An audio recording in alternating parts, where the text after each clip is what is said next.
నమస్తే, నేను మీ journalist Madan Mohan. Welcome to our Madan TV news channel. Madan channel నుంచి వస్తున్న సమాచారాలను వీక్షకులు బాగా వీక్షిస్తున్నారు. అయితే సమాచారాలను చూసి వెళ్ళిపోతున్నారు తప్ప సబ్స్క్రైబ్ చేయటం లేదు. దయచేసి ప్రతి ఒక్కరు కూడా సబ్స్క్రైబ్ చేయండి. ఇక తాజా అంశాల విషయానికి వస్తే, నమస్కారం. ఈరోజు వైఎస్ఆర్ పార్టీ నాయకులు నిన్న దినమున రైతుల కోసం అని చెప్పి రోడ్లు ఎక్కడం జరిగింది.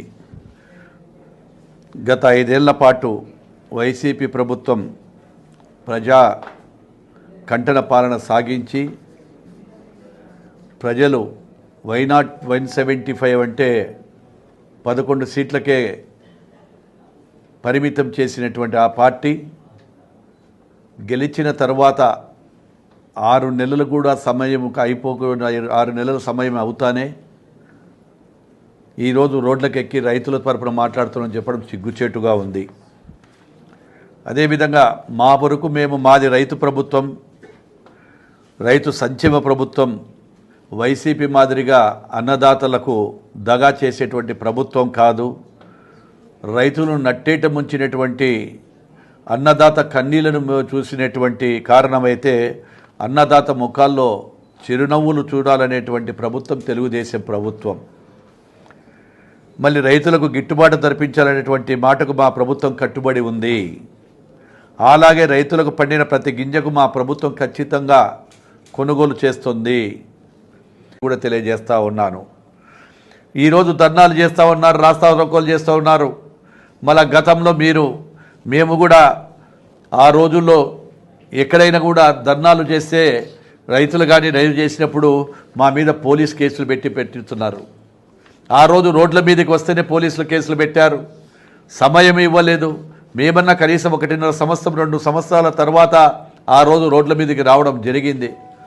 రాష్ట్రాన్ని అప్పుల పాలు చేసి నట్టేట అంతని కూడా ముంచేసి ప్రజలందరికీ మోసం చేసి అనేకమంది వాగ్దానాలను కూడా పక్కన పెట్టి ఆ రోజు మీరు జరిపినటువంటి దానికి మేము రోడ్ల మీదకి వస్తే మా మీద అక్రమ కేసులు పెట్టారు. కాలాలు కష్టపడి పండించిన పంటకు కనీసం ధాన్యం బకాయిలు కూడా చెల్లించక వేధింపులకు చేసినటువంటి గత ప్రభుత్వం, కనీసం గురి చేసినటువంటి నాటి జగన్మోహన్ రెడ్డి గారి ప్రభుత్వం, మా ప్రభుత్వం అధికారంలోకి వచ్చిన తర్వాత రైతుల ఆవేదన బాధను అర్థం చేసుకొని 1674 కోట్ల రూపాయలు ఇచ్చినటువంటి ప్రభుత్వం మా యొక్క ప్రభుత్వం అని చెప్పి తెలియజేస్తూ ఉన్నాను.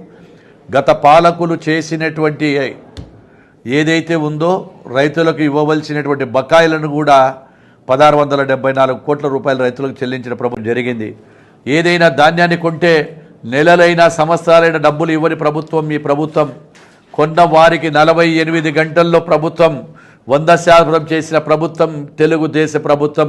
అది మా యొక్క గౌరవ ప్రభుత్వం, తెలుగుదేశం ప్రభుత్వం తీసుకునే పాలనలో నిర్ణయాలని కూడా తెలియజేస్తూ ఉన్నాను. ఆ ఘనత కూడా మా ప్రభుత్వానికే దక్కుతుంది. అదేవిధంగా మా ప్రభుత్వం పంట సృష్టించలేదు. 5 ఏళ్ల పాలనలో వాళ్ళ పరిపాలన చేసిన పాపాలను చూసి ప్రజలు చీదరించుకున్నారు. ప్రజలందరూ కూడా వారిని మీ డ్రామాల కాలం చెల్లింది. మీరు ఎన్ని నాటకాలు ఆడినా ప్రజలు మిమ్మల్ని ఈరోజు క్షమించరని కూడా తెలియజేస్తూ ఉన్నాను.